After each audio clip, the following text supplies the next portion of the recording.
Salut à tous, on se retrouve pour une vidéo spécialement consacrée au dernier match de pré-saison du Real Madrid avec cette victoire sous le score de 4-0 face à Tyrol. L'adversité n'était pas au rendez-vous parce qu'on parle d'un club autrichien, donc je ne vais pas non plus trop m'attarder sur ce qu'a mis en place tactiquement Xabi Alonso parce que je pars du principe où ça a été de l'attaque-défense. Le Real Madrid a dû faire face à un bloc bas, alors on a vu quelques principes de jeu, mais c'est trop peu pour vraiment analyser. Je vais surtout m'attarder sur les joueurs, sur leurs performances et sur les demandes de Xabi Alonso vis-à-vis de ceux-ci. Et on va commencer tout de suite avec Arda Güler.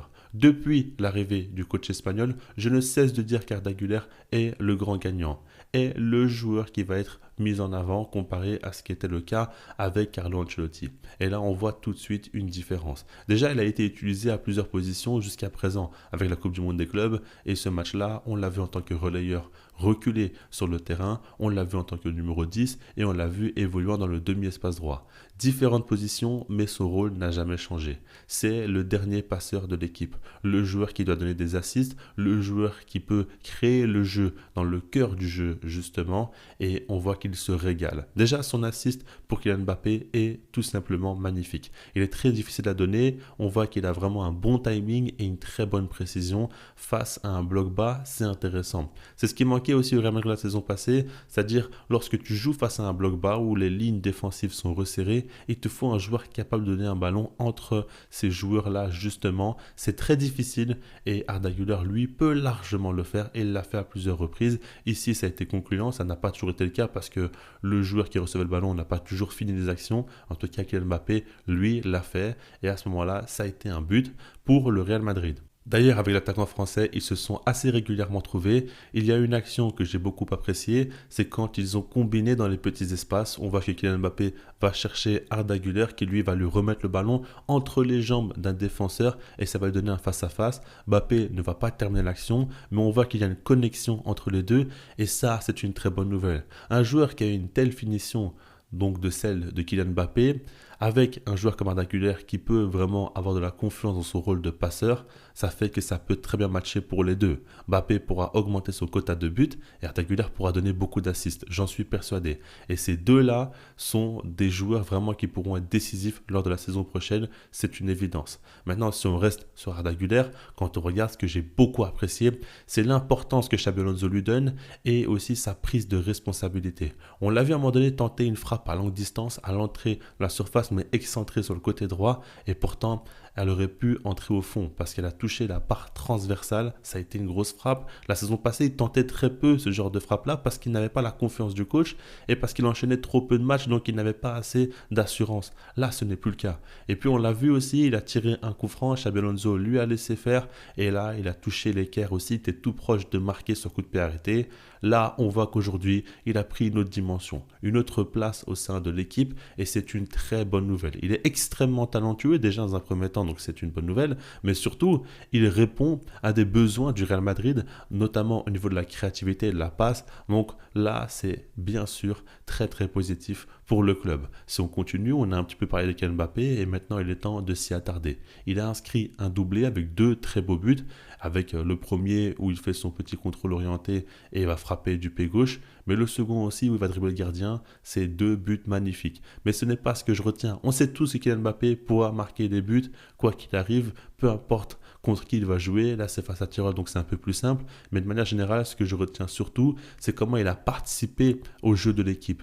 Je l'ai beaucoup vu combiner avec Arda Güler, mais je l'ai aussi vu combiner avec un joueur comme Gonzalo Garcia, ou chercher Vinicius, ou chercher Rodrigo. Il a essayé d'être le lien entre tout le monde. Il se déplaçait très souvent. Mbappé s'est beaucoup proposé dans ses courses. À chaque fois, il décrochait et puis il repartait en profondeur dans le dernier tiers. Et à chaque fois, il apportait beaucoup de danger.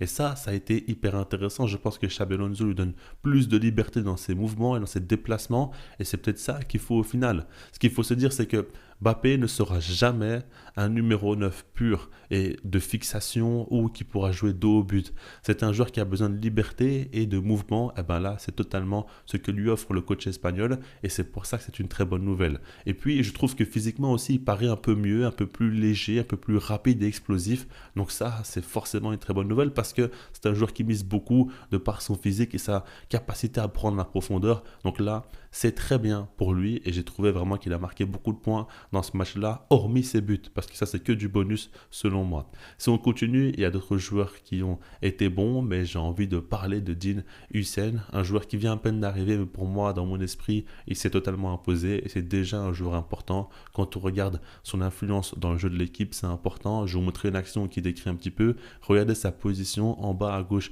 du terrain, il a le ballon. Il est très très haut sur le terrain dans les phases offensives du Real Madrid. Là, il va donner donc un ballon en transversal pour Arda Güler encore une fois. Ce qui est intéressant, c'est qu'il participe constamment au jeu de l'équipe balle au pied. Il a un très bon jeu long. Et puis, c'est un joueur aussi qui, défensivement, arrive à bien défendre en avançant. C'est important, on va y revenir plus tard, mais Xabi Alonso veut désormais mettre en place un pressing beaucoup plus conséquent. Tout ça, c'est important. Il s'impose et en soi, on parle beaucoup du fait qu'il remplace en quelque sorte Toni Kroos. Et je vois ce que les gens veulent dire et je suis plutôt d'accord. Évidemment, c'est un défenseur, ce n'est pas un milieu de terrain, mais c'est la première lampe de lancement du Real Madrid. Enfin, au Real Madrid, il y a un joueur vraiment très fort pour organiser le jeu en étant bas sur le terrain. Il le fait et puis il a une très bonne qualité de passe longue encore une fois. Donc c'est vraiment un joueur qui apporte beaucoup de plus-value, de qualité dans un secteur du jeu où il y avait des besoins évidents. Donc ça, c'est très positif. Dean Huijsen continue à marquer des points et à s'imposer. Ensuite, un autre joueur qui ne fait pas spécialement rêver, mais qui est très bon, c'est Aurélien Tchouaméni. Il a été beaucoup critiqué, mais aujourd'hui, on voit qu'avec Xabi Alonso, il a encore une fois la confiance du coach.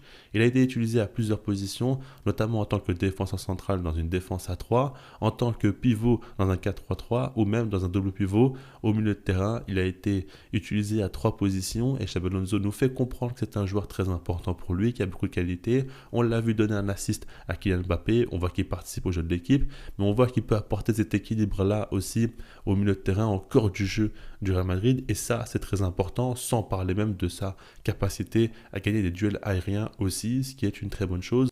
Comme je vous l'ai dit, ce n'est pas un joueur qui fait rêver. Ce n'est pas pour lui qu'on va regarder des matchs du Real Madrid, mais c'est un joueur qui est important, un joueur de collectif, un de plus. Et c'est ce type de joueur-là aussi qui vous rend l'équipe plus compétitive. Donc en soi, c'est important. Il est temps maintenant de parler de Rodrygo Goes qui a marqué son petit but, avec d'ailleurs un assist de Kylian Mbappé. Et son but, je trouvais qu'il était impressionnant avec la partie de son pied où il a frappé. C'était assez surprenant dans un périmètre très resserré, il a su marquer et c'est intéressant parce qu'en soi avec son but il fait parler de lui, il se met en avant alors que sa situation n'est toujours pas claire, on ne sait pas s'il va rester ou partir, on sait que Manchester City est très intéressé et voudrait désormais le faire venir, maintenant à voir quelle sera la décision qui sera prise, mais par rapport à ce joueur on sait qu'il est très talentueux, on sait qu'avec un peu de confiance il peut faire beaucoup mieux, moi je ne cesse de le répéter mais pour moi le Real Madrid ne doit pas le laisser partir.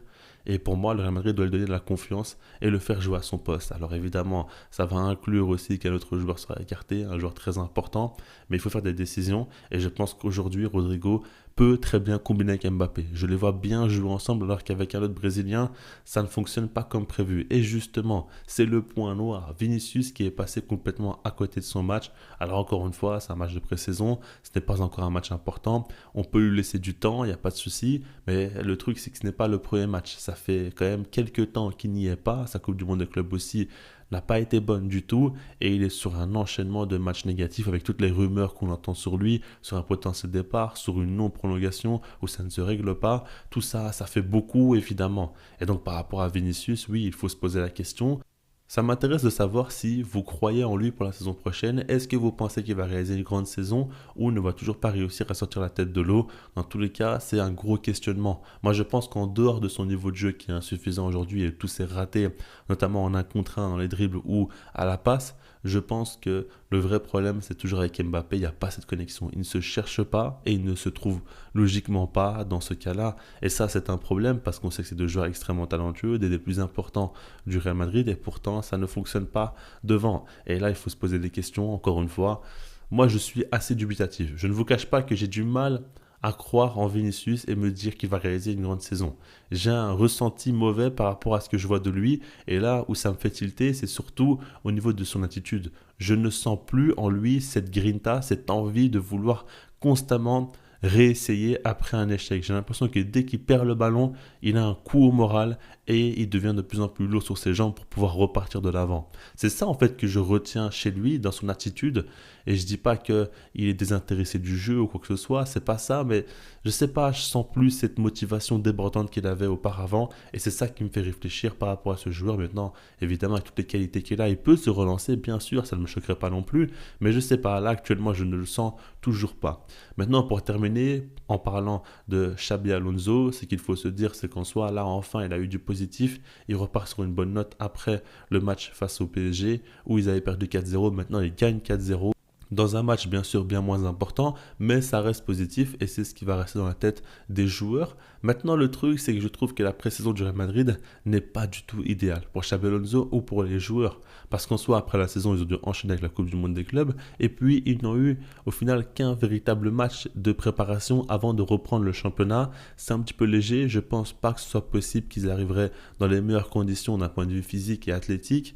Donc pour Xabi Alonso, c'est pas facile et puis surtout pour lui, pour mettre son système de jeu en place, il n'a pas eu assez de temps et d'entraînement avec l'équipe qui a eu une pause après la Coupe du Monde des clubs.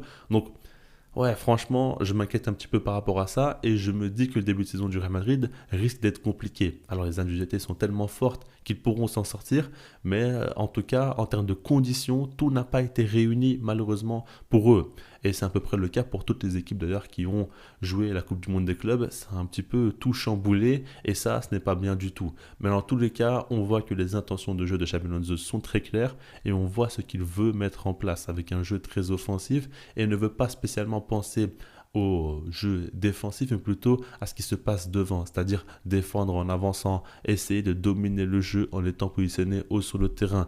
Tout ça, ça va mettre du temps à être mis en place parce que ça change totalement de ce que Carlo Ancelotti envisageait au Real Madrid dans son système de jeu, mais ça reste quand même intéressant et c'est l'une des équipes à suivre évidemment pour la saison prochaine. Dites-moi vous ce que vous avez pensé par rapport à ce match de pré-saison et puis de manière générale, qu'est-ce que vous ressentez avant le début de la reprise en Liga. Juste là-dessus, likez la vidéo si vous l'avez apprécié, abonnez-vous si ce n'est pas déjà fait, puis sinon moi je vous dis peace.